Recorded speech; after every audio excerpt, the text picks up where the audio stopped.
सिन्नर जिल्हा परिषद मतदारसंघाचे उमेदवार कोमल बुवा आपल्यासोबत आहेत. त्यांच्यासोबत आपण बोलू.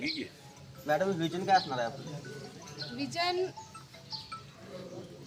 करते आदरणीय लोकनेते सदाशिवराव मंडलिक साहेब यांचा आशीर्वाद, त्याचबरोबर संजय दादा मंडलिक, वीरेंद्र भैया मंडलिक यांच्या मार्गदर्शनाखाली मी आज सिन्नर जिल्हा परिषद मतदारसंघातून निवडणूक लढवत आहे. अगदी मंडलिक साहेबांचं एक ध्येय होतं, सर्वसामान्य माणसाला, तळागाळातल्या माणसांना अगदी विकास तळागाळातल्या माणसांपर्यंत विकास पोहोचला पाहिजे. आणि त्याचप्रमाणे आदरणीय संजय दादा आणि भैयानी देखील सर्वसामान्य माणसाला, मी देखील एक सर्वसामान्य कुटुंबातील आहे, आज सर्वसामान्य कुटुंबातील व्यक्तीला ही जबाबदारी दिली आणि या संधीचं सोने करण्यासाठी आज सर्वजण तयार आहेत. तर विजन एकच असणार आहे की शिक्षण, आरोग्य, महिलांचं सक्षमीकरण, तळागाळातील लोकांचा विकास करणे हे एकच ध्येय असेल. कशा प्रकारे आपण मतदारसंघात पोहोचणार? आपल्याला 15 दिवस शिल्लक राहिलेले आहेत. एक सुरुवातीपासूनच अगदी तळागाळातील, मी सर्वसामान्य कुटुंबातीलच असल्यामुळे सर्वसामान्य लोकांच्या बरोबर माझी एक नाळ आहे. मी लोकांच्यासाठी अगदी सामाजिक बांधिलकी म्हणून मी कायमच समाजात वावरत असते. आणि त्याचबरोबर या 15 दिवसात अगदी आम्ही त्याच प्रयत्नाने संपर्क लोकांच्या राहू. त्या न्यूज चॅनलच्या माध्यमातून आपण जनतेला काय आवाहन करत आहात? सर्वसामान्य लोकांचा एक क्रांतीज्योती सावित्रीबाई फुले यांनी, त्याचबरोबर डॉक्टर बाबासाहेब आंबेडकर, शाहू महाराज यांनी ज्या प्रकारे एक समाजाचा विकास करण्यासाठी सर्वसामान्यांना शिक्षण दिलं, तेच एक सामाजिक बांधिलकी म्हणून मी सर्वसामान्य लोकांचा विकास करण्यासाठी, सर्वसामान्य माणसांच्या, एक विद्यार्थी, शेतकरी यांचा विकास करण्यासाठी आम्ही प्रयत्न करू. आपण पंचायतीसाठी उमेदवार म्हणून रिंगणात आहे. आपल्या विकासाच्या धोरणा काय असतात? मी धनाजी भाऊ वाचनकर, साखी पंचायत समिती मतदारसंघातून पंचायत समिती मतदारसंघासाठी मी उभा आहे.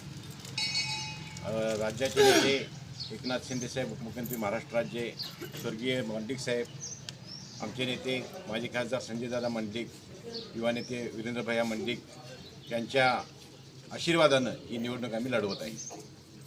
स्वर्गीय मंडलिक साहेबांचं शिक्षण आहे की कुठल्याही प्रसंगाला, तर ते कुठल्याही प्रसंगाला, निवडणुकीचा असू दे किंवा समाजातला कुठल्याही अडचणीचा प्रसंग असतो, त्या अडचणीच्या प्रसंगाला पुढे होऊन जायचं आणि सगळ्यांना समवेत घेऊन समोर जायचं आणि ते कुठलेही काम असेल ते स्वीकारायचं आणि त्यात यश मिळवायचं.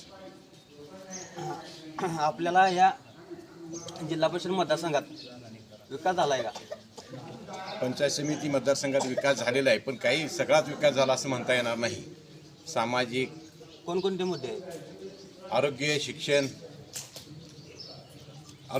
हे 2 मुद्दे घेऊन पुढील काळात काम करणार आहे. धन्यवाद. आपल्यासमोर कागल तालुक्याचे शिवसेनेचे तालुका प्रमुख सुधीर पाटील साहेब आहेत. नमस्कार साहेब. विकासाचं विजन काय असणार आहे? निश्चितपणानं शिवसेनेचे मुख्य नेते आदरणीय एकनाथजी शिंदे साहेबांच्याकडे आपण पाहिलं तर गेल्या 3 वर्षामध्ये मागच्या मुख्यमंत्री असताना मला वाटतं त्यांनी योजनांचा सपाटा लावला. लाडकी बहीण योजना असेल, शेतकऱ्यांच्या 7.5 HP पर्यंतचं लाईट बिलाचं माफी असेल, त्यानंतर वयोश्री योजना असेल, अशा अनेक योजना त्यांनी संपूर्ण या त्यांच्या काळामध्ये केलेल्या आहेत. आणि त्यांना डेडिकेट टू कॉमन मॅन म्हणून त्यांना संबोधलं जातं. आणि शिवसेनेची भूमिका ही सर्वसामान्यांना दृष्टिक्षेपात ठेवूनच आहे. त्यामुळं मला वाटतं की संपूर्ण महाराष्ट्रामध्ये सिन्नर जिल्हा परिषद मतदारसंघाकडे लक्ष आहे. यामध्ये धनशक्ती विरुद्ध सर्वसामान्य जनता अशीच लढाई होणार आहे. आमच्या कोमल ताई ह्या अतिशय सर्वसामान्य घरातल्या आहेत आणि समोरचे उमेदवार हे अतिशय मोठ्या राजघराण्यातले धनदांडगे आहेत. आणि त्यामुळे ही निवडणूक या जिल्हा परिषद मतदारसंघातल्या सर्व जनतेने हातात घेतलेली आहे. काय असणार आहे या इलेक्शनमध्ये? जिल्हा परिषद मतदारसंघात निश्चितपणानं आरोग्य, शिक्षण तसेच गोरगरीब जनतेच्या रजलेल्या लोकांच्यापर्यंत ह्या शासनाच्या योजना पोहोचवणे, सिग्नली पंचायत समिती जिल्हा परिषद मतदारसंघाचा विकास झाला आहे. विकास झाला असं भासवलं जातं आहे. काही ठराविक लोकांना कॉन्ट्रॅक्ट देऊन त्यांच्या पद्धतीनं त्यांना जिथं हवे आहे तिथं काम केलेलं आहे. पण इथं आरोग्याची व्यवस्था नाही आहे, शिक्षणाची व्यवस्था नाही, प्राथमिक शाळेमध्ये कुठल्याही प्रकारचं इंटरनेट दिलेलं नाही किंवा अशा अनेक बाबीकडे लक्ष दिलं तर तसा तो विकास नाही, तो कॉन्ट्रॅक्टरचा विकास झाला आहे असं माझं मत आहे. आपल्याकडे आता 10-15 दिवस वेळ आहे. तुम्ही इलेक्शनसाठी कसं सामोरं जाता? निश्चितपणानं स्वर्गीय मंडलिक साहेबांचा या पूर्ण कागल तालुक्यामध्ये गेली 50 वर्षाचं काम पाहिलं तर प्रत्येक गावामध्ये त्यांचा एक सच्चे कार्यकर्ते आहे आणि त्या कार्यकर्त्यांच्याकडे कुठलंही पाकिट घेऊन जावं लागत नाही, त्यांना कोणतीही योजना, त्यांना कोणतेही आमिष दाखवावं लागत नाही. निश्चितपणानं एकदा आमचे नेते संजयदादा मंडलिकांनी कोमलताईंचं नाव जाहीर केलं, त्यांची उमेदवारी अधिकृत शिवसेनेकडून जाहीर झाली आणि प्रत्येक गावातील सर्वसामान्य कार्यकर्ते आपापल्या कामाला लागलेले आहेत. त्यामुळे त्यांच्यापर्यंत पोहोचणं हा का आमच्यासमोर प्रश्न नाही. निश्चितपणानं सगळे सिग्नली मतदारसंघामध्ये जनतेला तुम्ही काय आवाहन कराल? एक सर्वसामान्य घरातील भगिनी आमचे या लोकशाहीमध्ये जिल्हा परिषद उमेदवार म्हणून समोर जाते आणि सर्वसामान्य जनतेला जर न्याय द्यायचा असेल तर सर्वसामान्य घरातीलच उमेदवार असावा लागतो. कारण सर्वसामान्याने गोरगरिबाचे जनतेचे जर प्रश्न आपल्याला कळायचे असतील तर तो सर्वसामान्याने गरीबच असावा लागतो. कारण गरिबालाच गरिबाची कणव असते, गरिबालाच गरिबाच्या प्रश्नाची जाण असते. त्यामुळे निश्चितपणानं आपल्याला कोमलताईंना आपल्याला निवडून द्यावं असं मी जनतेला आवाहन करतो.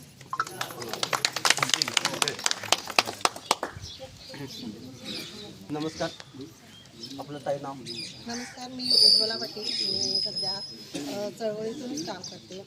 स्वर्गीय सदाशिवरावजी मंडलिक साहेब यांचा वसाहती वारसा जोपासण्यासाठी अगदी सर्वसामान्य घरातून जी उमेदवार आपल्यासमोर होऊन घातलेल्या जिल्हा परिषद सिग्नली मतदारसंघातून माझी मैत्रीण कोमल बुवा यांची जी उमेदवारी जाहीर केली, यासाठी मी सर्वसामान्यांसाठी एक आवाहन करेन की आपल्यासाठी हक्काचा माणूस आपल्यासमोर उभा आहे आणि त्याला जास्तीत जास्त मताने आपण सर्वसामान्य लोकांनी जनतेने याचा विचार करून पाठिंबा द्यावा आणि त्या निवडणुकीत ह्या उमेदवाराला मोठं बळ द्यावं असं एक आवाहन करते. धन्यवाद. आणि कोण आहे? नमस्कार, आपलं नाव काय? अमोल पाटील साखी. बोला.